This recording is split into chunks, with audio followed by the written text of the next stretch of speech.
सच्चिदानंद सद्गुरु साईनाथ महाराज की जय। श्री सच्चिदानंद सद्गुरु भरद्वाज महाराज की जय। మనం సాయి సన్నిధి గత వారం మహల్సాపతి, ఆ తర్వాత ఇంకా మిగిలిన భక్తుల్లో కొండాజీ, గాబాజీ, తుకారాం అనే భక్తుల గురించి ఇలా మనం తెలుసుకుంటూ ఉన్నాం.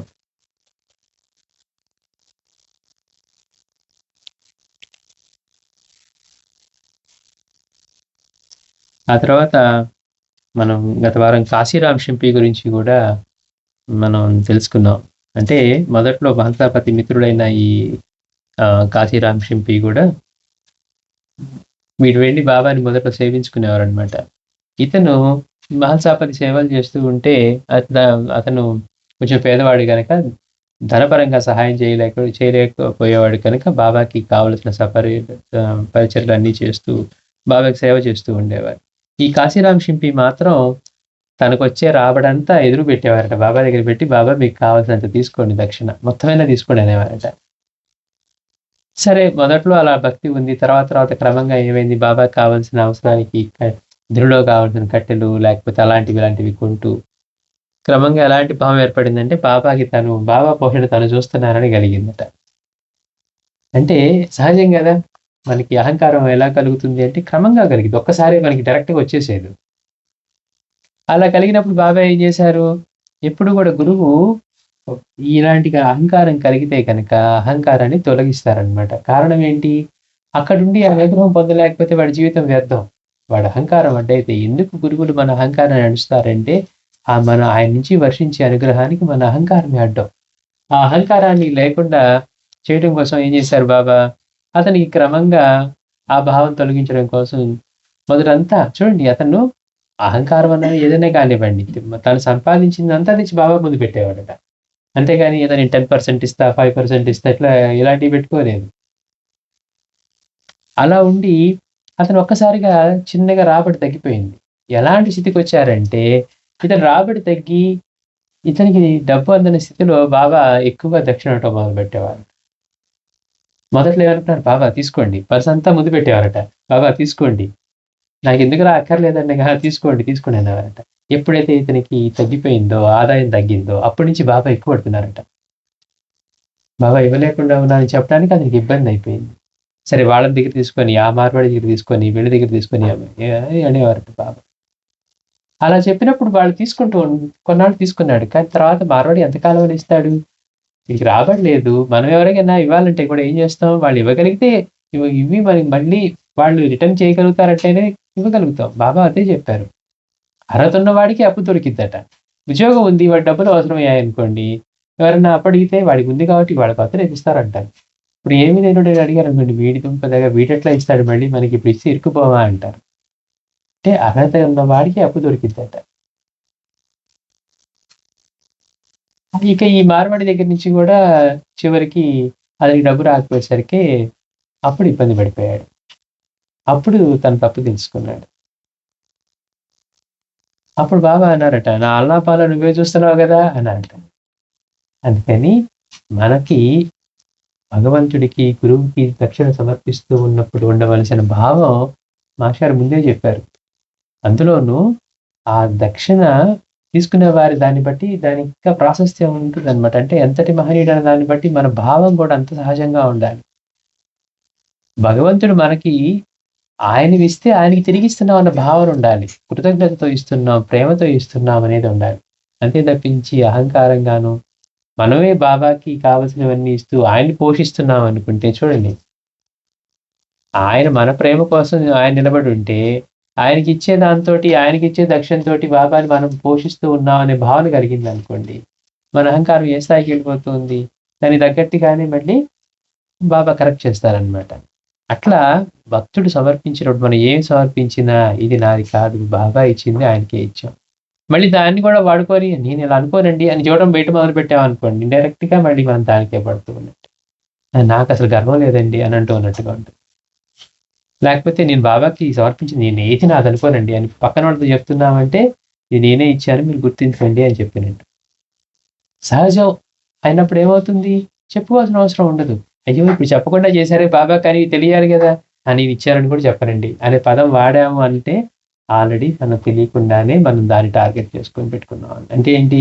నేను ఇచ్చానని చెప్పను, కానీ ఇచ్చినట్టుగా తెలియాలి జనాలకి. అందుకని ఇలాంటి చిన్న చిన్న తప్పులే, సమర్పణ భావం లేనివి ఆయన స్వీకరించరు. స్వామీజీకి బంగారు పడ్డాలు ఇచ్చినా తీసుకోలేదు. రేషన్ సమయంలో షుగర్ బస్తా ఇచ్చినా తీసుకోలేదు. బియ్యం బస్తాలు ఇచ్చినా తీసుకోలేదు. దానికోసం పక్కన ఆశ్రమాల్లో ఇది మాకే వచ్చి ఉంటుందండి, మాకే వచ్చి ఉంటుందండి అన్నా కానీ, అలాంటి తపన పడుతూ ఉన్నా కానీ స్వామి ఎలా ఉన్నారు? అసలు తీసుకునే పనే లేదన్నారు.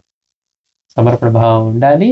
పైగా పంపించినప్పుడు ఆ మర్యాదలు పాటించాలి. గురువు దగ్గరికి వెళ్ళేటప్పుడు ఏదో మనం ఎవరికో వేసామన్నట్టుగా ఉన్నామనుకోండి, అసలు పొరపాటున దీంతో పాటు కనీసం లేఖ పంపించారా, వాళ్ళ కుటుంబంలో వాళ్ళు ఎవరైనా వచ్చారా, ఇవన్నీ చూశారు స్వామి.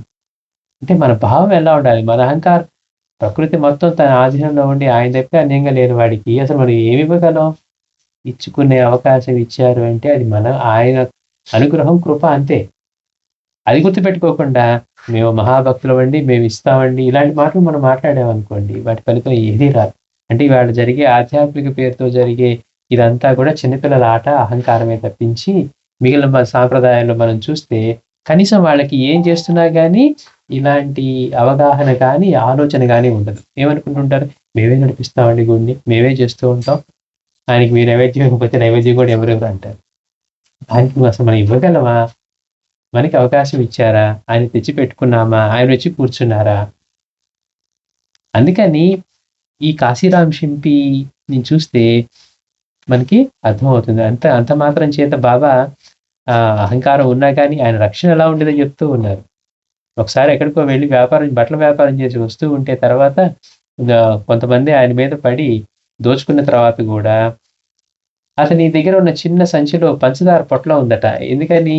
ఈ జానకీదాసు వీడు చెప్పిన దాన్ని బట్టి చీమలకి పెట్టడానికి ఆయన పంచదార పొట్లం పెట్టుకున్నాడట.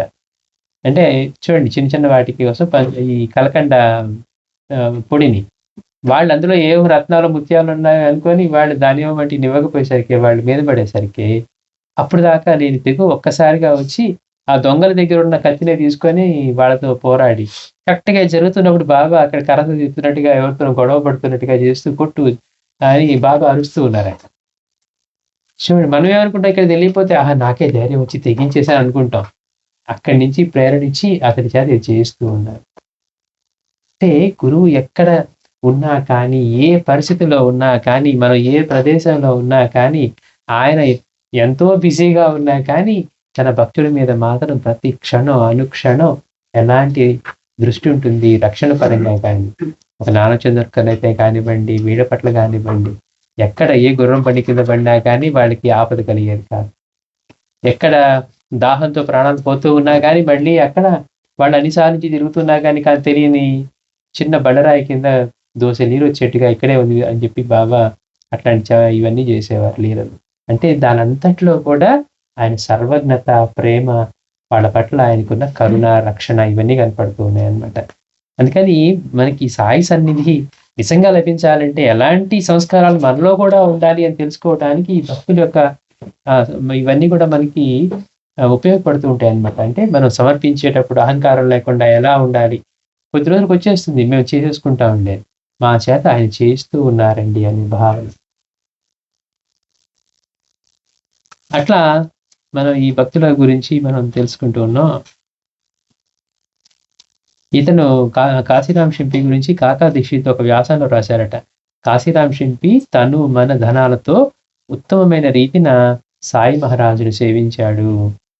బాబా కఫ్ని మొదటి నుంచి తెల్లడిగా మాత్రమే ఉండేది, కానీ కాశీరాం ఒక ఆకుపచ్చని కఫ్ని, ఆకుపచ్చ తలగుడ్డ కుట్టి సాయికి సమర్పించాడు. ఆయనే కుట్టి. తర్వాత క్రమంగా బాబా మరలా తెల్లని కఫ్ని ధరించి ఒక ధోతి తల కట్టుకోసాగారు.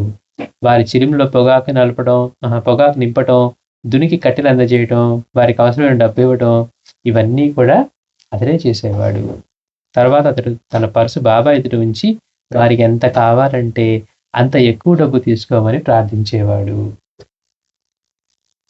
అని కాకా దీక్షిత్ రాశారనమాట. చూడండి, అంటే బాబా ఆయన ఎట్లా అనుగ్రహించారు. సామాన్యుడి కాదు కాశీరాం షింపి కూడా. ఆ చిన్న అహంకారం తలెత్తింది. అహంకారాన్ని అణిచివేశారు. మళ్ళీ అది సరిచేశారు. అట్లానే అనుగ్రహించారు. అక్కడ నిజంగా బాబా రక్షణ గనక అతనికి లేకపోతే ఆ దుండగులు ఆయన మీద పడి చంపేసుండేవారు. కానీ అతనికి అలా ఇక్కడ బాబా చేస్తూ అంటే ఎక్కడో సముద్రంలో పడితే మునిగిపోతున్న వాడిని అక్కడ లాగి రక్షించినట్టుగా ఇక్కడ ఆయన కర్రదిప్పుతున్నట్టుగా చేతులు తిప్పుతూ కొట్టు చంపు అంటున్నారట. బాబా కొట్టు చంపంటే అక్కడ పిచ్చి ఎక్కిపోయి ఉంటుంది వాళ్ళకి. చూసే వాళ్ళకి బాబా ఇది సడన్ గా ఎవరు నడుస్తున్నారా అని. మళ్ళీ అనుకుంటారు ఈ మహాత్ముడి దగ్గరికి వచ్చామా మళ్ళీ పిచ్చివాడి దగ్గరికి వచ్చామా. కానీ అక్కడ అతనికి అతని ధైర్యాన్ని ఇచ్చి వాళ్ళతో అట్లా అతను చేయించారు. లక్ష్మీబాయి షిండే అలానే ప్రతిరోజు రాత్రి షిండే పాటిల్ భార్య అయిన లక్ష్మీబాయి షిండే ఒక బార్లీ రొట్టె తెచ్చి బాబాకి సమర్పిస్తూ ఉండేది. లక్ష్మీబాయి షిండే రోజు బాబాకి రాత్రిపూట ఒక బార్లీ రొట్టె తెచ్చి సమర్పిస్తూ ఉండేదట. అందుకు ఒక కారణం ఉన్నది. ఒకరోజు సాయంత్రం బాబా మసీదులో ప్రహరీ కూడా అనుకొని నిల్చొని తాత్యా పాటిల్తో ఏదో చెప్తూ ఉన్నారు. ఇంతలో లక్ష్మీబాయి వచ్చి సాయికి పాదాభివందనం చేసింది. ఆయన అమ్మా నాకు ఆకలిగా ఉంది అన్నారు. చూడండి గమ్మత్తు. ఇది అవకాశం ఇవ్వడం అంటే అదృష్టం అంటే. బాబా అక్కడ అడిగితే ఎంతమంది ఉంటారు. కానీ ఆవిడొచ్చి లక్ష్మీబాయి వచ్చి బాబాకి పాదాభివందనం చేయగానే బాబా అంటున్నారట అమ్మా నాకు ఆకలిగా ఉన్నది అన్నారు. అయితే భోజనం తీసుకొచ్చేదా అని ఆమె అడిగింది. సాయి తీసుకురా అన్నారు. ఆమె ఇంటికి వెళ్ళి నెయ్యి పప్పు కూర రొట్టె తెచ్చింది. అయితే భోజనం తీసుకురా బాబా అంటే తీసుకురా అన్నారట. ఆవిడ ఇంటికి వెళ్ళి మళ్ళీ ఈ మన రొట్టె చేసి దాంతో పాటుగా పప్పు కూర నెయ్యి ఇవి వేసుకొని తీసుకొచ్చిందట. సాయి వాటిని ఆత్రంగా అందుకున్నారు. కానీ వెంటనే ఆ వంటకాలన్నింటినీ ఆయన ప్రక్కనే నిలచున్న ఒక కుక్కకి పెట్టేశారు. ఆకలి అన్నదేమో బాబా, పెట్టిందేమో కుక్కకి. నిజంగా మనం బాబా తింటారని అంత ఇదిగా వీటికి చేసుకొని పెడితే అవి తీసుకొని కుక్కకి పెట్టారనుకోండి, మనం ఎలా ఫీల్ అవుతాం అసలు. మామూలుగా ముందు బాబా మీకోసం ప్రేమగా చేసుకొస్తే మీరేంటి ఏదో కొంచెం కూడా తినకుండా మొత్తం దానికే పెట్టారంటాం. ఎందుకని? సమర్పించిన తర్వాత కూడా ఆయనకి సమర్పించాం, ఆయన తింటారా పక్కన వాళ్ళకి ఇస్తారా కుక్కకి పెడతారనేది ఆయన ఇష్టం. అది ఆయనది కదా సమర్పించిన తర్వాత. కానీ మన భావం ఎలా ఉంటుంది, నేను ఇచ్చాను కానీ ఆయనే తినాలి, లేకపోతే ఆయన దాన్ని సద్వినియోగం చేయాలి అని అనుకున్నాం అనుకోండి, అప్పుడు మనం సమర్పించలేదని అర్థం. సమర్పించలేదు కాబట్టి అది నాదనే భావంతోనే మనం దాన్ని ఇలా వాడాలి, దాన్ని అలా వాడాలి, లేకపోతే ఆయన తీసుకొని ఇచ్చేయాలనుకుంటాం. సమర్పించిన తర్వాత ఆయన తింటారా, విసిరేస్తారా, కుక్కకి పెడతారా, చివరికే పెడతారా, ఆయన ఇష్టం. ఇది మనదైతే కదా. ఇంకా సమర్పించేంత వరకు ఆయనకి మనం తీసుకువెళ్ళి ఇచ్చిన తర్వాత ఆయనది, అది గుర్తుపెట్టుకోవాలి. ఇచ్చిన తర్వాత అది ఎలా ఉంది, ఇది నేను అనుకున్నట్టుగా ఉందా, ఇలాంటి మనం మాట్లాడితే ఏమవుతుంది, అది ఇంకా నాది అన్న భావమే ఉంటుంది. అసలు మనం సమర్పించింది ఎప్పుడు? అందుకే బాబా నీకు ఎప్పుడో సమర్పించానట, నువ్వు ఇంకా సమర్పించలేదా అంటారు. మనం ఏమనుకుంటున్నాం, మనం మహాభక్తులు మనం సమర్పించామని అనుకుంటాం. ఆయన మరి నువ్వు ఇంకా సమర్పించలేదు అంటున్నాం. అందుకని మనం ఇవి తెలుసుకోవాల్సింది ఏంటంటే, ఇక్కడ మనమైతే వెంటనే అయ్యో బాబా మీకోసం నువ్వు ఇంటికి వెళ్ళి కష్టపడి ప్రేమగా తీసుకొస్తే మీరు కనీసం ఒక్క చపాతీ ముక్కైనా తినకుండా మీరు కుక్కకి పెట్టేశారా అంటాం. ఆవిడ కూడా అదే పని చేసింది. లక్ష్మీబాయి నివ్వెరపోయిందట. బాబానేమో ఆకలిగా ఉందన్నారు, మరి తెస్తే తినాలి కదా, తినకుండా ఆయన ఏం చేశారు, ప్రక్కన కుక్కకి పెట్టారు. లక్ష్మీబాయి నివ్వెరపోయి బాబా మీకు ఆకలి వేస్తున్నది కదా, మీరు కొంచెమైనా తీసుకోకుండా అంతా ఆ కుక్కకే వేశారే అన్నది. ఆ కుక్క రొట్టె తింటూ తృప్తిగా చూస్తూ, ఆ కుక్క రొట్టె తింటుంటే సాయి తృప్తిగా చూస్తూ, అది మాత్రం ప్రాణే కదా, దానికి ఆకలిగా ఉన్నది, అది నేను వేరు కాదు, అది తిన్నా నేను తిన్నా ఒకటే అన్నారు. చూడండి, అది కుక్క తింటూ ఉంటే ఆ కుక్కను చూస్తున్నాడు బాబా ప్రేమగా చూస్తూ, అప్పుడు ఆవిడతో అంటూ ఉన్నారు, అది కూడా ప్రాణే కదా, దానికి ఆకలిగా ఉన్నది. పైగా ఏమంటారు, అది నేను వేరు కాదు. అంటే ఒక కుక్క దగ్గరే కాదు, బాబా ఎప్పుడు చేసినా కానీ అటువంటి నీళ్ళను అలానే చేశారు. కోడిదూడను కట్టేసినప్పుడు, ఒరే వాడు నన్ను కషాయం వీటిలో కట్టేశారు, వచ్చి విడిపించు అంటున్నారు. ఒరే కోడిదూడను కషాయం వీటిలో కట్టేశారు, వెళ్ళి దాన్ని విడిపించానట్లా, నన్ను కట్టేశారు విడిపించు అంటున్నారు.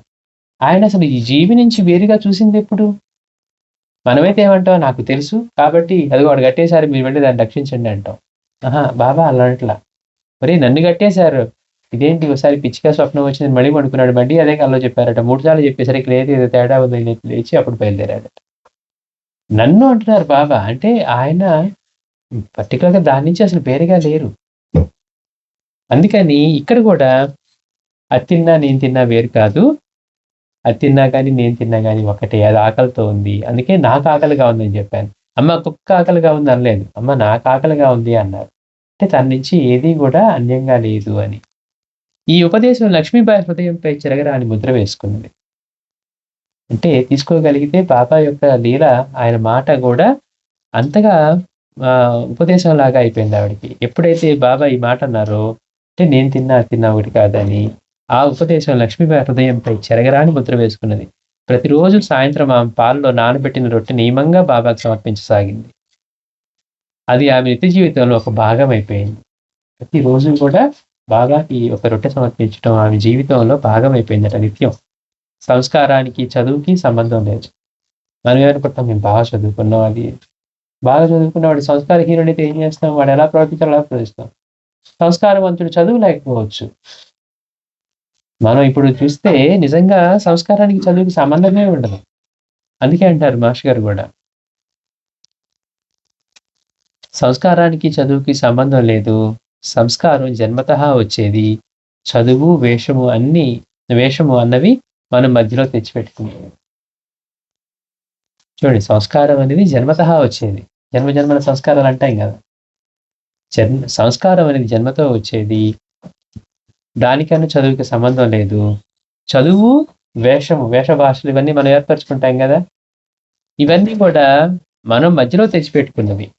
లక్ష్మీబాయి ఇవేమీ లేని పేదింటి ఇల్లాలైనా, పల్లెపడుచైనా ఆమెలో ఎంతో సంస్కారం ఉన్నది.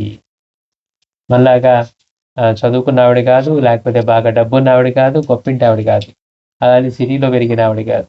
అందుకే అంటున్నారు, లక్ష్మీబాయి ఇవేమీ లేని పేదింటి ఇల్లాలైనా, పల్లెపడిచే అయినా ఆమెలో ఎంతో సంస్కారం ఉన్నది. శిష్యుడు 3 రకాలని శాస్త్రం చెప్తుంది.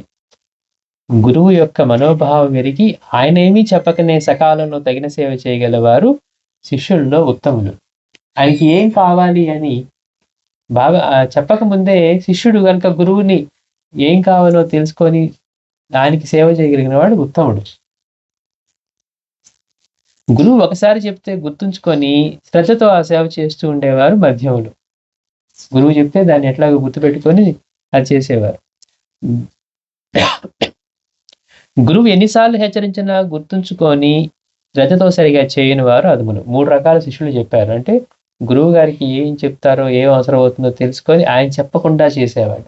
లేదు గురువు చెప్పిన తర్వాత వాళ్ళు ఉత్తములు. గురువు చెప్పిన తర్వాత దాన్ని గుర్తుపెట్టుకొని ఆయనకి ఏం కావాలో అది చేసేవాళ్ళు మధ్యములు. ఎన్నిసార్లు చెప్పినా కానీ గురువు దాన్ని గుర్తుపెట్టుకోకుండా చేయని వాడు అధముడు అంటున్నారు. శ్రద్ధతో సరిగా చేయలేనివాడు. లక్ష్మీబాయి మధ్యమ స్థాయికి చెందిన భక్తురాలుగా ఆరంభించి, అంటే చెప్పిన దాన్ని బట్టి మధ్యమ స్థాయి భక్తురాలుగా ఆరంభించి తన శ్రద్ధాభక్తులతో ఉత్తమ స్థాయిని చేరుకుంది. అంటే స్టార్ట్ చేసేటప్పుడేమో మధ్యమ స్థాయిలో ఉండి, అంటే చెప్పిన దాన్ని గుర్తుపెట్టుకొని గురువుకి ఏం కావాలని చూసే స్థాయి నుంచి గురువుకి ఏం అవసరం అవుతుందో ఆయన చెప్పకముందే ఆయన చేసే స్థాయికి చేరుకుందట. అందుకే ఆవిడకి స్పెషల్ పర్మిషన్ ఉండేది. బాబా దగ్గరికి రావాలంటే 6 గంటల తర్వాత అయినా కానీ ఒక్క లక్ష్మీబాయి షిండేకి మాత్రమే మసీదులో అడుగు పెడతానికి అవకాశం. అంతే తప్పించి మిగిలిన ఎవరికి 6 గంటల తర్వాత ఇక మసీదులోకి వచ్చేది అవకాశం ఉండేది కాదట. ఎందుకంటే ఆయన గురువు గారిని ఎంతగా సేవ చేస్తూ ఉన్నారు.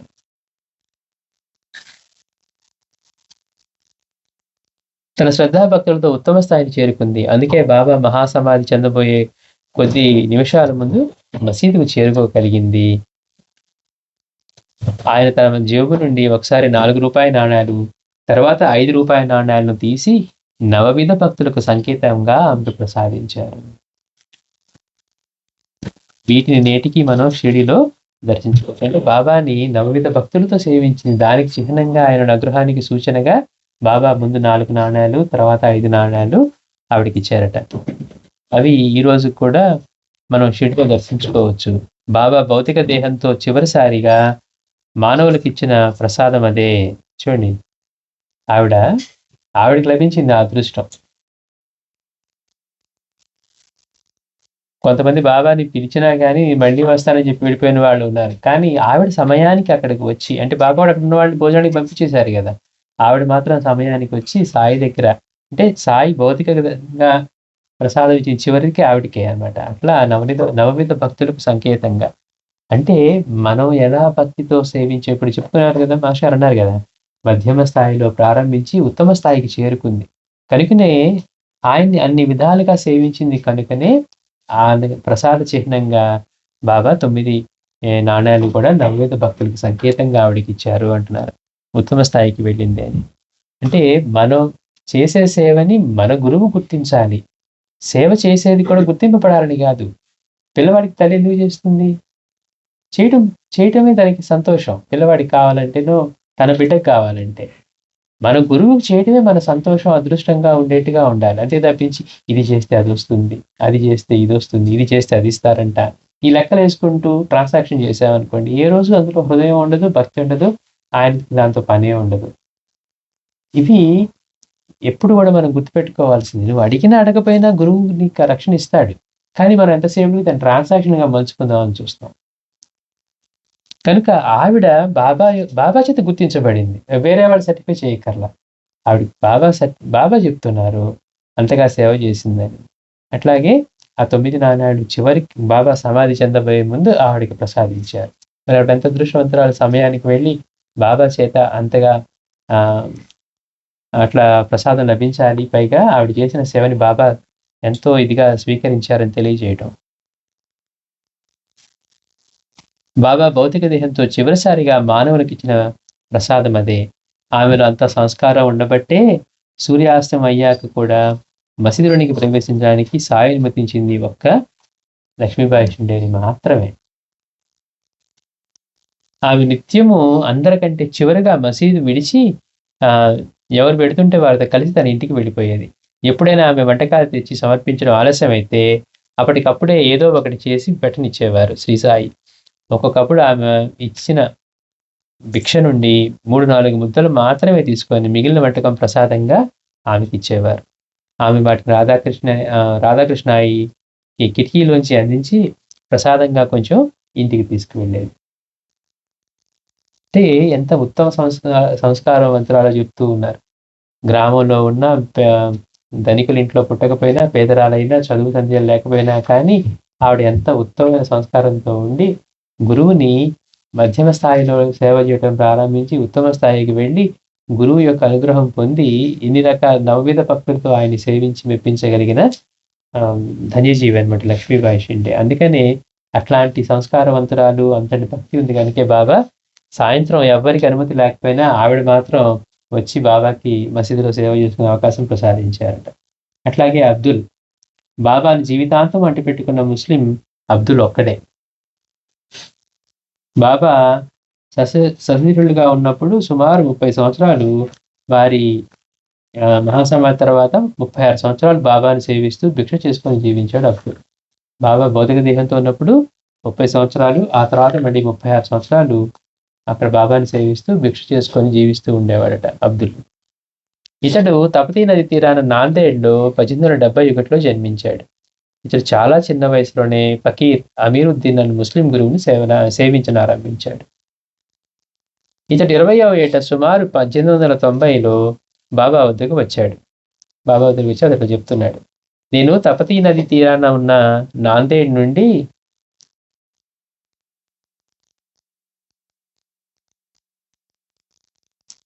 1889లో షిరిడీ వచ్చాను. నేనప్పుడు ఫకీర్ అమీరుద్దీన్ గారి సేవలో ఉన్నాను. ఒకరోజు ఆ ఫకీర్ గారికి స్వప్నంలో బాబా దర్శనమిచ్చి 2 మామిడి పళ్ళు ప్రసాదించి వాటిని నాకిచ్చి నన్ను షిరిడీ పంపమని ఆదేశించారు. ఇతను నాందేడ్లో వేరే అమీరుద్దీన్ ఫకీర్ దగ్గర ఉంటే ఆ అమీరుద్దీన్ ఫకీర్ గారికి బాబా కల్లో కనపడి చెప్పారట, 2 మామిడి పండ్లు ఇచ్చి ఇవి అబ్దుల్కి ఇచ్చి తన దగ్గరికి పంపమని చెప్పారట.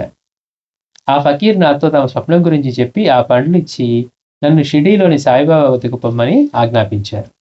నేను అక్కడ నుండి నా 20 ఏటో వచ్చాను. నేను ఎలాగో నా భక్తి సంపాదించుకుంటూ 5-6 సంవత్సరాల పాటు ఇప్పుడు గుర్రపుశాలుగా ఉన్న గదిలో నివసించాను. నేనెప్పుడూ బాబా చెంతనే వారి సేవ చేస్తూ ఉండేవాడిని. చూడండి మరి ఎలా పిలిపించుకున్నారు బాబా. మసీదులో వారి వద్ద ఖురాన్ చదివేవాడిని. ఎప్పుడైనా ఒక్కసారి వారు అకస్మాత్తుగా ఖురాన్ గ్రంథం కాకతీయంగా తెరవగానే వచ్చిన వాక్యాలు చదివించేవారు. అరుదుగా ఆయన కూడా అందులోని వాక్యాలు ఉటంకించేవారు. అంటే ఒకసారి గ్రంథాన్ని అలా తెరిచి ఎక్కడొస్తే అది చదివించేవారట. బాబా కూడా అందులోని వాక్యాలని ఉటంకించేవారు. బాబా చెప్పిన మాటలన్నీ నేను రాసుకుంటూ ఉండేవాడిని. ఎట్లయితే మనకి రమణ భగవాన్ దగ్గర కూడా సూర్యనాగం గారు అట్లా రాసుకున్నారు అన్ని. అది చివరికి ఒక గ్రంథం ఎన్ని గ్రంథాలుగా అయిందో. అలాగే అబ్దుల్ కూడా ఏం చేసేవారట, బాబా మాట్లాడేవి అక్కడ జరుగుతున్నవి అన్నీ కూడా రాసుకుంటూ ఉండేవారట. బాబా చెప్పే మాటలన్నీ కూడా నేను రాసుకుంటూ ఉండేవాడిని. కారణం, వారి నోట వెలువడ్డ ప్రతి మాట పవిత్రమైనదే. చూడండి భావం ఎట్లా ఉందో. బాబా నోటిలోంచి వచ్చే ప్రతి మాట కూడా పవిత్రమైనది. అందుకని బాబా పలికే మాటలు ఆయన రాసుకునేవాడట. ఆ గ్రంథాన్ని నేను ఈ క్రింద రీతిని ఉపయోగిస్తూ ఉంటాను. ఆయన రాసుకున్న గ్రంథం, ఒక గ్రంథం తయారైపోయింది. దాన్ని ఈ క్రింది రీతిలో ఉపయోగిస్తాను. బాబా ఆశీస్సుల వలన ఆయన చెప్పిన మాటలు నాకే గాక ప్రతి వారికి సరి అయిన సందేశం ఇస్తాయన్న విశ్వాసం సంపూర్ణంగా కలిగింది. మనం కూడా ఏం చేస్తాం, ఎప్పుడన్నా ఏదైనా బాబా చెప్పిన గ్రంథం తీసి చూస్తే అందులో వచ్చిన దాన్ని మనం బాబా సమాధానంగా తీసుకుంటాం. అట్లా ఇతను బాబా చెప్పిన మాటలన్నీ రాసుకొని ఆ గ్రంథాన్ని ఏదైనా అవసరం వచ్చినప్పుడు అందులో తీస్తే అందులో వచ్చేదాన్ని ఆ సమాధానం తనకే కాకుండా మిగిలిన వాళ్ళకు కూడా బాబా ఇచ్చిన సందేశంగా వాళ్ళకి తీసుకునేవారట. బాబా ఆశీస్సుల వల్ల ఆయన చెప్పిన మాటలు నాకే కాక ప్రతి వారికి కూడా సరైన సందేశం ఇస్తాయన్న విశ్వాసం సంపూర్ణంగా కలిగింది. ఎవరైనా నా వద్దకు వచ్చి తమ భవిష్యత్తు కానీ లేక నాకు తెలియని ఏ సమస్య గురించి కానీ తెలుసుకొని కోరితే నేను భక్తి శ్రద్ధలతో ఆ గ్రంథం తెరిచి అక్కడ వ్రాసి ఉన్న మాటల్లోని సమాధానం చెప్తూ ఉంటాను. ఎవరైనా వచ్చేవని అడిగితే తెలియకపోతే మరి అందరికీ భవిష్యత్తు గురించే కదా భవిష్యత్తు గురించి అడిగినా ఈయన ఏం చేసేవారట, బాబాయ్ వీడికి ఏం చెప్పుంటారా, అంతకుముందు ఇలాంటివి ఏమి వచ్చి ఉంటుందా అని చెప్పి ఆ గ్రంథం తీసి అందులో ఏదొస్తే దాని గురించి ఈ సమాధానం బాబా ఇచ్చిన సమాధానంగా చెప్తూ ఉండేవారట. అక్కడ వ్రాసి ఉన్న మాటలోని సమాధానం చెప్తూ ఉంటాను. అది ఎప్పుడు నిజమవుతుందని ఎన్నోసార్లు రుజువైంది. ఇలా భవిష్యత్తు తెలిపే సామర్థ్యం బాబా సాధించిందే. ఇందుకు 2 ఉదాహరణలు చెప్తాను. సాయి మందిరంలో బావి త్రవ్వించినప్పుడు అందులో ఉప్పు నీరు పడింది. అప్పటికి బాబా సమాధి చెందారు. బాబా యొక్క మందిరంలో బావి త్రవ్వించినప్పుడు ఉప్పు నీరు పడిందట. అప్పటికి బాబా సమాధి చెందారు. అప్పుడు నేను గ్రంథం తెరిచి చూస్తే ఆ బావి ఇంకొంచెం లోతుగా త్రవ్విస్తే మంచినీరు పడుతుందని బాబా సందేశం వచ్చింది. నేను మరో 2 అడుగులు త్రవ్వించగా ఆ బావిలో ఉప్పు నీరే లేదు. చూడండి ఎంత గమ్మత్తు. మరొకసారి న్యాయవాది గాడ్గిల్ తన కుమారుడు ఇంగ్లాండ్ నుండి తిరిగి వస్తాడా అని ప్రశ్నించాడు. అతడు తిరిగి వస్తాడని చెప్పాను. అలానే వచ్చాడు కూడా. ఈ బాబా వచనాల వ్రాత ప్రతి సరిగా ఖురాన్ వంటిదే. అంటే అతను ఏం చెప్తున్నాడు, తన ఖురాన్ ఎంత పవిత్రంగా చూస్తారో బాబా నోటి వెంట వచ్చిన ప్రతి మాట, ఇతను రాసుకున్న మాటని ఆ ఖురాన్ ఎంత పవిత్రమైందో అటువంటిదే అని చెప్తున్నారు. అంటే బాబా మాట అట్లా వాళ్ళకి అది ఖురాన్ వాళ్ళకి అల్టిమేట్ కదా. అంటే బాబా మాట అల్టిమేట్, ఇక దైవం నుంచి వచ్చిన మాటగానే అతను తీసుకుంటూ ఉన్నాడు. పైగా వాళ్ళ విశ్వాసం కూడా ఎప్పుడు ఆ గ్రంథంలో తెరిచిన సమాధానం చెప్పుకున్నా కానీ అడిగిన వాళ్ళకి సమాధానం, పైగా ఎక్కడో బాబా అంతకుముందు ఎప్పుడో చెప్పిన విషయం కూడా ఇప్పుడు బావి త్రవ్వితే ఇప్పుడు ఉప్పు నీరు పడితే ఆ బావి గురించి చెప్పుండకపోవచ్చు బాబా, కానీ అప్పుడు చెప్పిన దాన్ని ఇప్పుడు అన్వయం చేసుకున్నాయి. అందులో ఇంకో 2 అడుగులు తవ్వితే మంచినీరు పడతాయేంటి అలా చేస్తే అప్పుడు దాకా ఉప్పు నీరు పోయి మంచినీరు వచ్చాయట. అట్లా అందరికీ కూడా బాబా పలికిన మాటల్ని ఇతను రాసుకున్న గ్రంథం ఇది ఇతనికి ఖురాన్తో సమానమైంది అని. ఆ రోజుల్లో మరే ముసల్మాన్లు వచ్చి ఖురాన్కి అర్థం చెప్పమని బాబాను కోరలేదు. కానీ ఎందరో ఫకీర్లు మహాత్ములు ఇక్కడికి వచ్చారు. ఆయన వారితో ఖురాన్ గురించి ఏదైనా చెప్పేవారేమో నాకు తెలియదు. నేనెప్పుడూ ఇతడి వీధులు చెమ్మి శుభ్రం చేసి బాబా సేవ కూడా చేశాక రాత్రంతా ఆయన వద్ద కూర్చొని ఖురాన్ చదువుకోవడంలో నాకు తీరిక ఉండేది కాదు. ఎట్లాంటి సేవ చేశాడంటే ఇతను బాబా దగ్గర ఉండేవాడట.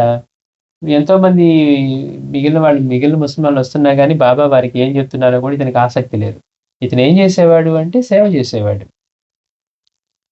బాబా నడిచే వీధులు చిమ్మేవారట రోజు. ఆ బాబా ఆ వీధుల నుంచి వెళ్ళేవారని.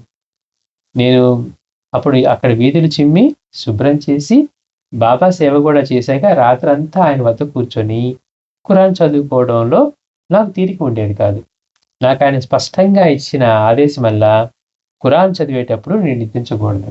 బాబా ఇచ్చిన ఎందుకని మరి పగలంతా కష్టపడుతున్నాడు, రాత్రంతా అక్కడ కూర్చొని చదువుతూ ఉంటే మనకి సహజంగా గ్రంథం పట్టుకోగానే నిద్ర వస్తుంది. మామూలుగా అదే మనం మెలకువలు ఇంకేదైనా పని చేసి నిద్ర రాదు, కానీ ఇక్కడ బాబా చేతి పట్టుకున్న అది ఇంకో మహాత్ముడి చేతులు గ్రంథం పట్టుకున్నా గానీ ముందు మనకి నిద్ర వచ్చేస్తది. అందుకని బాబా ఇతనికి ఏం చెప్పారట, ఖురాన్ చదివేటప్పుడు నిద్రించవద్దు అని బాబా స్పష్టంగా చెప్పారట. చాలా స్వల్పంగా తిను, రకరకాల వంటకాల కోసం పాకులాడవద్దు, ఒక్క వంటకం చాలు, అతిగా నిద్రపోవద్దు అనేవి బాబా చెప్పారు అతనికి. చాలా స్వల్పంగా తిను, కొంచెమే. మళ్ళీ రకరకాల వంటకాల కోసం పాకులాడవద్దు, ఒక్క వంటకం చాలు, అతిగా నిద్రపోవద్దు అని చెప్పారు. నేను చాలా స్వల్పంగా తిని రాత్రంతా మోకాళ్ళ మీద నిలిచి ఖురాన్ మొదలగు పారాయణ చేస్తూ కూర్చుండేవాడిని. నేను చదివిన దాని గురించి బాగా మననం చేయాలని, ధ్యానం ఉంచాలని, నేనెవరు అని విచారించమని నాకు చెప్పారు. చూడండి ఎంత గమ్మత్తు. అంటే బాబా సాంప్రదాయం మనకి తెలియదు కానీ అసలు ఆయనకి అన్ని సాంప్రదాయాలు ఆయన సమన్వయం అవుతాయి అన్నమాట. ఆయనకి తెలియదు ఏమన్నా ఉంటుందా? నార్కే దగ్గర నార్కే చెప్తాడు తనకి బాబా ఎలా చెప్పేవారు, ఎలా బోధ చేసేవారని. బాబా ఇలా కూడా చెప్పారా అనిపించేట్టుగా ఉంటుంది నార్కేతో చూస్తే. అట్లా ఇతనితో కూడా ఏం చెప్తున్నారు, ఇతను రాత్రంతా మోకాళ్ళ మీద కూర్చొని ఖురాన్ పారాయణ చేసేవాడట. బాబా ఏం చెప్తున్నాడు, చదివిన దాని గురించి బాగా మననం చేయమని. మనం మననం చేయడం అవసరం అనమాట. ఇప్పుడు మనం గంట సేపు కూర్చొని పారాయణ చేసాం అనుకోండి, ఖాళీ సమయం తగ్గించి చింతన చేయాలి. అప్పుడే దానికి మనకి ఆ మనసుకి బలాన్ని ఇస్తాయి. లేకపోతే ఏదో చదివామండి, ఏదో హడావుడిగా చేసాం, లేదా నిద్రమత్తులో చేసాం, మర్చిపోయాం అనుకుంటాం. మనం మననం చేయకపోతే అది మన మనసుకి గుర్తు కూడా ఉండదన్నమాట. మనం ఈజీగా గంట సేపు ఏం చదివామో, గంట గడిచిపోయిందా అనిపిస్తుంది. కనుక బాబా ఏం చెప్పారట, రాత్రంతా ఇతను చదివిన దాని గురించి బాగా మననం చేయాలని, ధ్యానం ఉంచాలని, నేనెవరు అని విచారించమని నాతో చెప్పారు. నేనెవరు అనేది విచారించమన్నారట. నేను గ్రామ వీధి చిమ్మి వాటిపైనున్న మలం కూడా తీసివేస్తూ ఉండేవాడిని. బాబా నన్ను గురించి మా పాకీవాడు అనేవారు. చూడండి, వాళ్ళకి ఆయనకి సేవ చేయడానికి వీళ్ళు దేనికి వెనకాడేవారు కూడా కాదనమాట. అంటే ఆ రోడ్ల మీద చిమ్ముతూ ఉన్నప్పుడు రోడ్లంతా శుభ్రం చేసేందుకు బాబా నడిచేవారని శుభ్రం చేసేవారు. ఆ వీధులు గుండా బాబా వెళ్ళేవారు. రాధాకృష్ణ అబ్దుల్ వీళ్ళంతా కలిసి తర్వాత ఆర్చిల్లాగా కట్టి బాబాకి ఎండ తగలకూడదని దాని మీద మళ్ళీ పూల పందిరిలాగా వేసి అట్లా ఎందుకు చేశారంటే అది ఆయనకి సేవ చేయాలని, బాబాకి ఇలా అందుకని ఆయన నడిచి రోడ్ అంతా శుభ్రంగా ఉంచాలని ఇతను ఆ గ్రామ వీధి చిమ్మి వాటిపైన ఉన్న మలం కూడా తీసివేస్తుండేవాడిని. బాబా నన్ను గురించి మా పాకివాడు అనేవారు. నేను నీరు తేవడం వంటి ఇతర సేవలు కూడా చేస్తూ ఉండేవాడిని. ఇక్కడికి వచ్చి ఉండనారంభించిన మొదటి సంవత్సరంలో బీద్ రోడ్లో కొంత తాను చేసేది. రాధాకృష్ణ వచ్చిన తర్వాత ఆవిడ కూడా ఇతనితో కలిసి ఆ వీధులు ఊడటంలో తను కూడా చేసేదట. అయినప్పటికీ నేను కూడా ఆ పని కొంత చేయవలసి వచ్చేది. మొదట సాయిబాబా చెంత నుండి వారిని సేవించుకోమని నా గురువే ఆదేశించగా ఇలా చేశాను. అంటే అతనికి బాబా స్వప్న దర్శనం ఇచ్చి చెప్పారు కదా, అమీరుద్దీన్ ఫకీర్కి నువ్వు అబ్దుల్లాకి 2 మామిడి పండ్లు ఇచ్చి నా దగ్గరికి పంపమన్నారు. సో అబ్దుల్లా అందుకని వచ్చాడు. ఇక్కడ వచ్చి బాబా దగ్గరే ఉంటే బాబా దగ్గరికి అతను రావడానికి కారణం తన గురువు పంపించడం. కానీ తర్వాత నా గురువు షిరిడి వచ్చి నన్ను తమతో వచ్చేయమన్నారు. చూడండి గమ్మత్తు. తర్వాత మళ్ళీ అతను వచ్చి ఇక చాలు షిరిడిలో ఇక నువ్వు నాతో రా అన్నారట. బాబా అలా ఆజ్ఞాపిస్తే మాత్రమే నేను అలా చేయగలనని చెప్పాను. అమీరుద్దీన్ దగ్గర నుంచి వచ్చేసి ఇక్కడ బాబా దగ్గర ఉండడం ఆరంభించిన తర్వాత మళ్ళీ అతను అమీరుద్దీన్ ఇక్కడ షిరిడి వచ్చి సరే వెళ్తూ నువ్వు కూడా అలా వచ్చేయమన్నారట. లేదు బాబా అనుమతిస్తేనే నేను వస్తాను అని. అటువంటి ఆదేశం ఏమీ లభించకపోవడం వల్ల నేను బాబా సన్నిధిలోనే ఉండిపోయాను 30 సంవత్సరాలు. వెనుకటి నా గురువు షిరిడి నుంచి వెళ్ళిపోయాడు. బాబా నన్ను ఆశీర్వదించిన పద్ధతి చిత్రంగాను ఒక్కొక్కప్పుడు తిట్లు దెబ్బల రూపంలో కూడా దాగి ఉండేది. అంటే బాబా మనకి ఆశీర్వదించే పద్ధతి తెలుసు కదా. ఒకసారి తిట్టేవారు, కొట్టేవారు. ఇప్పుడు సామాన్ కూడా అమాంతం గొంతు పట్టుకొని తాత్యాన్ని వీళ్ళని పైకి లేపేవారట. పైలో అది వీళ్ళంత ఆనందంగా ఉండేదట. వాళ్ళకి చూసేవాళ్ళకి ఎలా ఉంటుందమ్మో ఏంటి బాబా కొడుతున్నారనిపించేది. బాబా నన్ను ఆశీర్వదించిన పద్ధతి కూడా చిత్రంగాను ఒక్కొక్కప్పుడు తిట్లు దెబ్బల రూపంలో కూడా దాగి ఉండేది. ఆయన నన్ను జోగ్ను చాలాసార్లు కొట్టారు. అంటే మరి గురువు దగ్గర విశ్వాసం ఉంటేనే వీళ్ళ ఉండగలరు. ఒకరోజు ఆయన ఉదయమే చావట్లో నా ఎదురు కూర్చొని తెరేకో దర్యాకో పార్ ఉత్తార్ దియా, నిన్ను గట్టెక్కించాను అన్నారట బాబా. ఎట్లా అయితే ఈ ధూమాలతోటి వాళ్ళతోటి అన్నారు బాబా, నేను అనుక్షణం సంరక్షిస్తూ ఉన్నాను, లేకపోతే నీకేమయ్యేదో భగవంతుడికి ఎరుక అన్న. మొదటిసారి వచ్చినప్పుడే ఆ మాట చెప్పారంటే బాబా అతన్ని ఎంత రక్షణిస్తూ ఉన్నారు. అలానే ఇక్కడ అంటున్నారట, తేరేకో దరియాకో పార్ ఉతార్ దియా, నిన్ను గట్టెక్కించాను, తేరే మట్టి సోనా బనా దియా, నీ మట్టి బంగారం చేశాను అని చెప్పి మసీదుకి బయలుదేరారు. బాబా ఒకసారి అన్నారట, తెరా తేరే మట్టి సోనా బనా దియా, నీ మట్టిని బంగారం చేశాను అని చెప్పి మసీదుకి బయలుదేరారు. బాబా ఎప్పుడు అవతారాలు మొదలగు వాటి గురించి ఎన్నో విషయాలు చెప్తూ ఉండేవారు. అవి పుస్తకంలో రాసుకున్నాను. అంటే అక్కడ బాబా నుంచి వచ్చే ప్రతి మాట కూడా నేను రాసుకుంటూ ఉండేవాడు. ఎన్నో అవతారాల గురించి చెప్తూ ఉండేవారట. అవతారాల గురించి బాబా ఇలా అన్నారు, మొదట ఓంకారం ఉన్నది, దాని నుండి వరుసగా భావాకారము, ఆద్ అలేఖ, నిరంజన్, నిరాకారము, నీల్, దాని నుండి అనిల్, దాని నుండి సున్నే వచ్చారు, కేశవ్, అన్న, ఉత్తర్, పూర్వ, పిరరక్ష్, మత్స్యావతార్, మనాయత్, జమ్రిత్, భగీరథ్ అంటే భగీరథి, ఉచ్చాయత్, బలింతక్, తిర్మక అంటే త్రివిక్రమ లేక త్రయంబక, కచ్చావతార్, ఉచ్చాయత్, దేఖాయత్, ప్రజాయత్, ఉగ్రసేన్, కదిన్, టాల్వరాక్షల్, వరాహ అవతార్, ఖలీపక్, గోత్రం, విష్ణు, హరితక, బవరేశ్వర్, నరసింహ అవతార్, సేజ్ వార్ రేవక్, బందోబస్త్, వేల్చంద్, కాశ్యప్ అంటే కాశ్యప, వామన్ అవతార్, శాన్, జాన్, మ్యాన్, నూర్, తేజ్, కమల్, కాదరం, అద్భుత్, గస్త్వాక బూలై. అంటే ఎక్కడెక్కడో చూడండి ఎన్ని అవతారాలు వచ్చాయో. మనకు తెలిసినవి కొన్ని అవతారాలే, కానీ బాబా ఈ అవతారాల గురించి చెప్తున్నారు. మరి ఇన్ని దేశాల్లో అందరూ ఆయన బిడ్డలైనప్పుడు కేవలం ఒక్కల మీద ప్రేమ కలిగి ఉంటారు కదా, అవసరానికి అనేక రకాలుగా ఆయన వచ్చి ఉంటారు.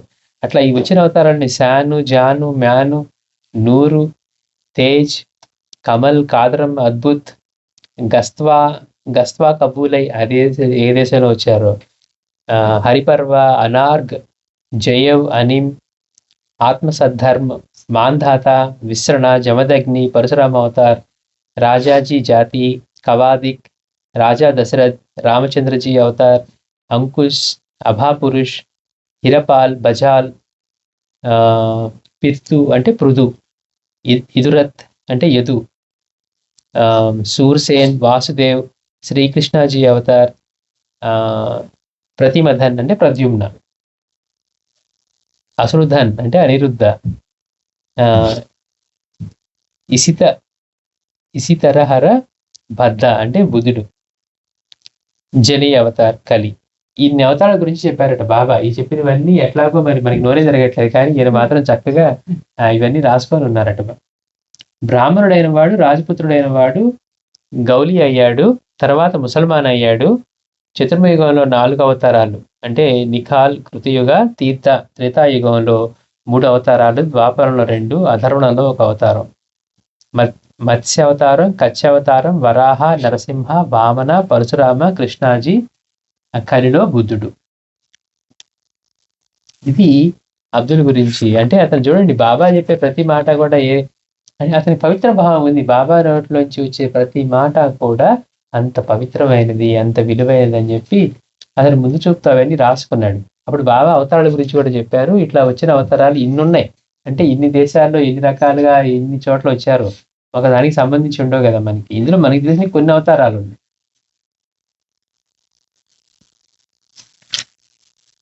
అలాగే ఉద్ధవేశ్ బువ సాయి మసీదు విడిచి వెళ్ళి ఆ పరిసరాల్లోని చిట్టడవుల్లో తిరిగేటప్పుడు ఆయన ఒక మహాత్ముడిని గుర్తించడం సాధ్యమయ్యేది కాదు. బాబా మొదట్లో ఇక్కడికి వచ్చి తర్వాత మళ్ళీ వెళ్ళిపోయారు కదా. అట్లాగే మళ్ళీ బాబా మసీదు విడిచి వెళ్ళిన పరిసరాల్లోని చిట్టడవుల్లో తిరిగేటప్పుడు కూడా బాబాను ఒక మహాత్ముడిని గుర్తించడం సాధ్యమయ్యేది కాదు. దహనుకు చెందిన ఉద్ధవేశ్ బువ 1904లో షిరిడి దర్శించాడు. అప్పటికి ఇంకా అదెంతో కుగ్రామం. గ్రామ పొలిమేరల్లో ఎన్నో ముళ్ళ పొదలు, తుమ్మ చెట్లు ఉండేవి. అప్పుడు అతను ఒక పొగరబోతు గుర్రం మీద అక్కడికి చేరాడు. ఆ విషయం ఇలా రాశాడు. అక్కడికి షిరిడికి ఎలా వచ్చాడు అతనంటే ఒక పొగరబోతు గుర్రం మీద వచ్చాడట. ఆ రోడ్డు ఒక రహదారి. దానికి తోడు నా గుర్రం పొగరబోతుంది. దాని వలన ఎవరికెట్టి ప్రమాదం వాటిల్లుతుందన్న భయంతో దానిని ఒక తుమ్మ చెట్టుకు కట్టేసి దాని వెనుక కాళ్ళు 2 వెనుకకు లాగి మరో చెట్టుకి కట్టేస్తున్నాను. అంటే అది పొగరబోద్ది కదా! దానివల్ల ఎవరికి ఇబ్బంది కలుగుతుందని ముందు కట్టేశారట. మళ్ళీ వెనక కాళ్ళు 2 దాగి ఒక చెట్టుకి కట్టబోతున్నాడట. కట్టేస్తుంటే అంతలో చేతిలో ఒక డబ్బా పట్టుకున్న వృద్ధ ఫకీర్ ఒకరు అచట ఆ తుప్పల్లో తిరుగుతూ ఉన్నారు. అంటే బాబా. అతనిని ఇక్కడ ఒక గొప్ప సాధువు ఉన్నారట, ఆయన ఎక్కడుంటారు ముసలయ్య అని అడిగాను. ఏకంగా ఆయన్నే అదే ముసలాయన అన్నారు. బాబా కోపం వచ్చేటది. ఇక్కడ అది తెలియదు కదా, మొదటిసారి షిరిడి వచ్చాడు. ఆ గుర్రం ఇబ్బంది కలగకుండా దూరంగా ఆ తుప్పల్లో కట్టేస్తున్నాడట. ముందు కట్టేశాడు ఇదంతా. ఒక తాడు కట్టేసి రెండోది ఏం చేశాడు, వెనక 2 కాళ్ళు అంటే వాడి బలంగా కొడతాయి కదా, ఆ 2 కాళ్ళకి లాగి కట్టి ఇంకో చెట్టుకి కట్టేస్తున్న సమయంలో అక్కడికి చేతిలో ఒక డబ్బా పట్టుకున్న ఒక వృద్ధ ఫకీరు అక్కడ తుప్పల్లో తిరుగుతూ ఉన్నారు. అతనిని ఇక్కడ ఒక గొప్ప సాధువు ఉన్నారట, ఆయన ఎక్కడుంటారు ముసలయ్య అని అడిగాను. అతను ఎంతో రోషంగా వ్రాయడానికి వీరే చెడ్డ తిట్లు తిట్టారు. ఒకసారిగా రాయడానికి వీరేది చెడ్డ తిట్లు తిట్టారట. నేను నివ్వెరపోయి నేనింత మర్యాదగా అడుగుతూ ఉంటే అతను ఇంత చెడ్డగా సమాధానం ఇస్తాడేమో అని అనుకున్నాను. సహజంగా మనం కూడా అనుకుంటాం కదా, మనం మర్యాదగా అడుగుతుంటే పక్కన బూతులు తిట్టారనుకోండి, వీడికి అర్థం కాల. నేను ఇంత మర్యాదగా అడుగుతుంటే అసలు రాయడానికి కూడా వీళ్ళు ఏం తిట్టారు, పైగా ఎందుకు ఇలా తిడుతూ ఉన్నారు, ఇంత చెడ్డగా తిడుతూ ఉన్నారంటే నివ్వెరపోయాడట. నాకెంతో బాధ కలిగింది. అంత ముసలివానికి సభ్యతగా మాట్లాడటమే చేత కాకపోవడం ఏంటి, పైగా పెద్ద ఆయన కదా, సరే ఏదో కుర్రవాడంటే ఏ సంస్కారం లేదు తిట్టాడు అనుకుందాం. పెద్దవాడు అయినా కానీ అట్లా బుద్ధులు తిట్టడం ఏంటి అని ఈయనకి అన్ని క్వశ్చన్ మార్కులు అయిపోయాయి. ఇంకా తట్టుకోలేకపోతున్నాడు అనుకున్నాను. తర్వాత నేను గ్రామంలో ప్రవేశించి మసీదుకి వెళ్ళాను. అంటే ఇతను ఏం చేశాడు, గుర్రాన్ని దూరంగా కట్టేశాడు. ఆ సమీపంలోనే ఉన్న ఒక పూరి గుడిసెలో ఒక వృద్ధురాలు ఆమెతో, ఈ గ్రామంలో ఒక గొప్ప సాధువు ఉన్నారని విన్నాను, ఆయన ఎక్కడుంటారో చెప్తావా అన్నాను. అతను వెళ్ళి ఆ పూరి గుడిసెలో ఉన్న ఒక ముసలావిని అడిగారట. ఆమె, ఆయన ఎక్కడుంటారని చెప్పేది, ఆయనకు బుద్ధి పుట్టినప్పుడు ఆ చిట్టడవుల్లో తిరుగుతూ ఉంటాడు, లేనప్పుడు మసీదులో ఉంటాడు అన్నది. నేనప్పుడు నాకు ఒక ముసలాడు కనిపించాడని, ఆ సాధువు గురించి అతన్ని విచారిస్తే అతను మొరటగా సమాధానం ఇచ్చాడని చెప్పాను. అంటే ఆయన తిరిగితే చిట్టంలో తిరుగుతుంటాడు, లేకపోతే మసీదులో ఉంటారు అంటే, నాకు అక్కడ ఆయన ఒక సాధువు కనపడ్డాడు, ఒక పెద్ద ఆయన అడిగితే ఆయన మామూలుగా తిట్టలేదని చెప్పి చెప్తూ ఉన్నారనమాట. అప్పుడు ఆమె అడిగిన సాధువు ఎలా ఉంటాడు వర్ణించమని అడిగింది. ఎలా ఉంటాడో వర్ణించి చెప్పింది. ఆ వర్ణన వినగానే అక్కడ తుమ్మ చెట్ల మధ్యలో నాకు కనిపించిన ఫకీరు ఆయనేనని గుర్తించాను.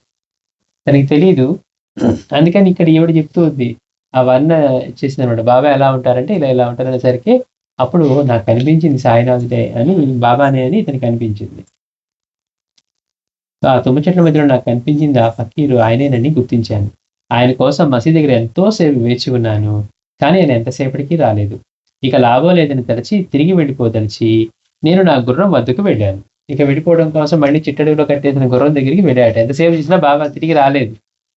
ఆశ్చర్యం, ఆ ఫకీర్ ఆ గుర్రం దగ్గర నుంచొని ఒక చెయ్యి దాని నోట్లో చొప్పించి రెండవ చేతితో దాని ముఖము వక్షస్థలమో నిమురుతూ నెమ్మదిగా దాని చెవిలో ఏమో గొడుగుతూ ఉన్నారు. మరి ఆ గుర్రం ఎంత పౌరుపోతే దగ్గరికి వస్తే తలుతుంది కదా ఎవరినైనా, కానీ ఇతను చెప్పే ఈ బాబా అక్కడ నుంచొని ఏం చేస్తున్నారట, ఇతను వెళ్ళిపోదామని తిరిగి వెళ్తూ గుర్రం దగ్గరికి వెళ్తే బాబా ఒక చేయి దాని నోట్లో చొప్పించారట. రెండవ చేతితోనేమో దాని ముఖము వక్షస్థలము నిమురుతూ ఉన్నారు. నెమ్మదిగా దాని చెవులు ఏదో గొడుగుతూ ఉన్నారు.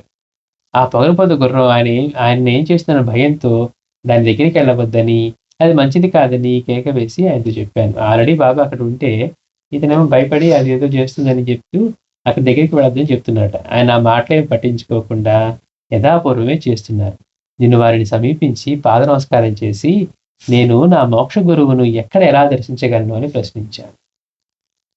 మంచి ఇదే వేశాడు అనమాట.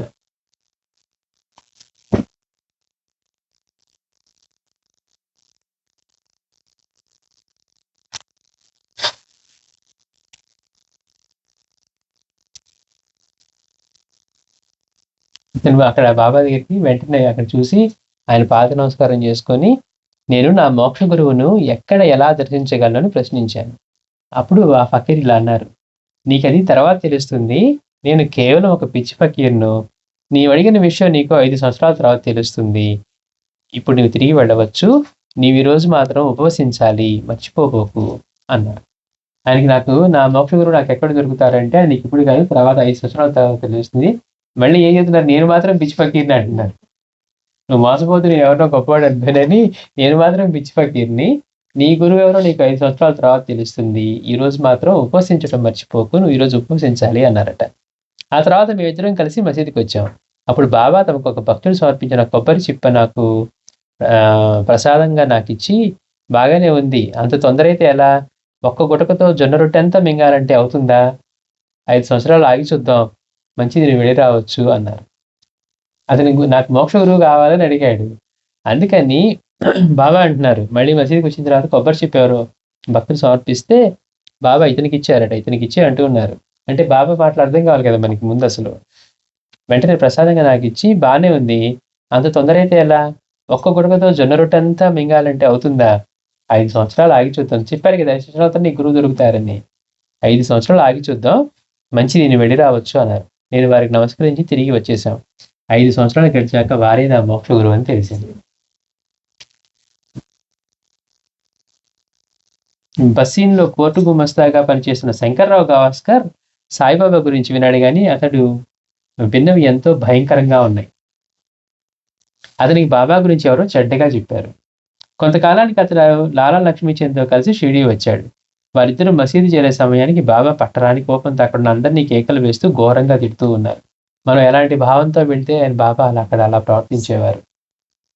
ఇతను చెడ్డ భావంతో వచ్చారంటే చెడ్డగా విన్నాడు కనుక అట్లాంటి భావంతో వస్తే, ఇతను వచ్చే సమయానికి బాబా కూడా అలా పిచ్చివాడిలాగా అందరినీ కేకలు వేస్తూ ఘోరంగా తిడుతూ ఉన్నారు.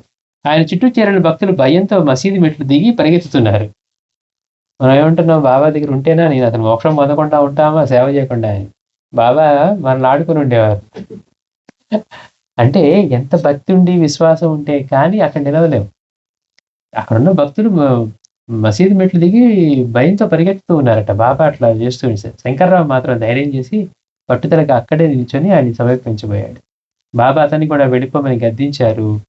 అప్పుడు ఆ ఇద్దరు మసీదు నుండి బయటికి వచ్చి దాని వెనకనే గోడ పక్కన కూర్చున్నారు. ఈ శంకర్రావును లాలా లక్ష్మీచంద్. ఈసారి తమను ఆయన పిలిస్తే తప్ప దర్శనానికి వెళ్ళకూడదని ఆయనను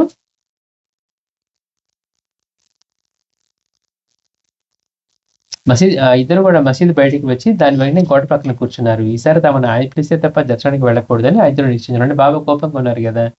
ఇంకా 2 నిమిషాలైనా గడవక ముందే సాయి వారిద్దరిని రమ్మని కబురు చేశారు. వారు మసీదు ప్రవేశించగానే బాబా ప్రేమగా వారిని పలకరించారు. అయినా శంకర్రావుకు సందేహం తీరలేదు. బాబా సత్పురుషుడే అయితే ఆయన కోపగించుకోవడము, తిట్టడము వంటి తామసిక ప్రవృత్తి ఎలా సాధ్యం? అంటే ఇతనికి డౌట్ పోయింది. మరి బాబా మహాత్ముడు కదా, ఇట్లాంటి సత్పురుషుడు ఆయన ఎట్లా ఇట్లా తిట్టడం ఏంటి, అరవడం ఏంటి, ఇలా కోపగించుకోవటం ఏంటి అని, ఇలాంటి తామసిక ప్రవృత్తి ఎలా సాధ్యం? దీనివల్ల లోకానికి జరిగేది ఏమిటి అనుకున్నాను. అయినప్పటికీ ఎంతో ఓర్పుతో వారిని దర్శించి నమస్కరించుకున్నాను. అటు తర్వాత ఆయన నీళ్ళన్నింటిని అనుభవించిన తర్వాత అతడు ఆయనను కీర్తించాడు. అంటే ఈ శంకర్రావు వీడు. అంటే మొదట అర్థం కాల, ఏంటిది బాబా ఇట్లా కోపడటం ఏంటి, ఇవన్నీ ఎలా సాధ్యం సత్పురుషులకే అని. కానీ తర్వాత అతనికి అర్థమైంది. ఆ తర్వాత బాబా దేవుళ్ళన్నీ అనుభవించిన తర్వాత అతను బాగా బాబాని కీర్తించాడు అన్నారు. ఇది వచ్చేవారని చెప్పుకుందాం. అంటే వీళ్ళందరూ కూడా మనకి చరిత్రలో ఎక్కువ ప్రాధాన్యత సంతరించుకున్నట్టుగా ఉంటారు, కానీ బాబా దగ్గర ఎంతో మంది చరిత్రలో మనకి రాని భక్తులు, ఈ కొండాజీ, వీళ్ళందరి గురించి మనకి జస్ట్ కొద్దిగానే ఉంటుంది. అట్లాగే ఈ భక్తుల గురించి కూడా మనకి ఉద్దవేశ్ బువా గురించి కానివ్వండి, శంకర్రావు గవాస్కర్ గురించి, వీళ్ళందరి గురించి. శ్రీ సచ్చిదానంద సద్గురు సాయి మహారాజ్ కీ జై.